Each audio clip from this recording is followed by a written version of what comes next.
for businesses across Europe, it's really important to get clarity. They are taking decisions now.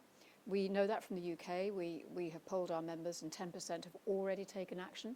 25% by the end of the year will have done, and another 25% by the end of March. And that's moving of jobs, that's reducing investment. These are real decisions. And we heard today from European businesses that the same is happening in Europe.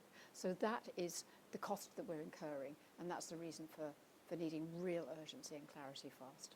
And what have you made of these suggestions that Northern Ireland, after Brexit, would somehow continue to enjoy special status whereby it remained inside the single market and customs union?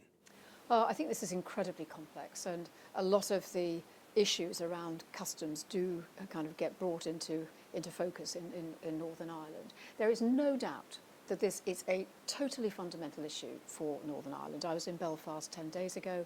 The anxiety that people have as citizens, but also businesses have, because the economies are so integrated, and how tied that up is with peace, fundamental. How that gets resolved is just not obvious at this stage. It's really not.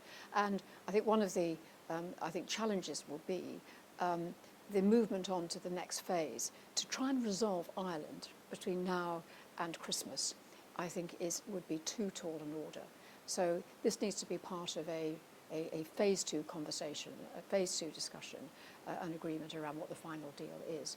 I think the idea of a completely separate arrangement for Northern Ireland would be very challenging for businesses across the UK.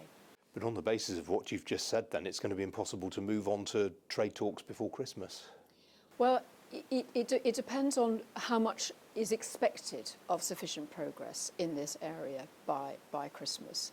I think in the other 2 areas it's much clearer. I think in the area of Northern Ireland, I think it's less clear. Of course, all Foreign Office mandarins, when they're being trained up, are told you never agree everything until everything is agreed. That's the fundamental problem with the way these talks have been phased, isn't it?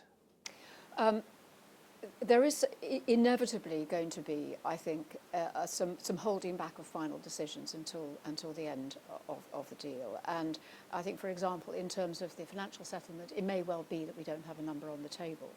But with something like the transition arrangement, it is very important that doesn't come right at the end. If that comes right at the end, it is just too late. Firms will have acted as though there's no deal. They will have made their decisions, the jobs will have gone, and they won't come back.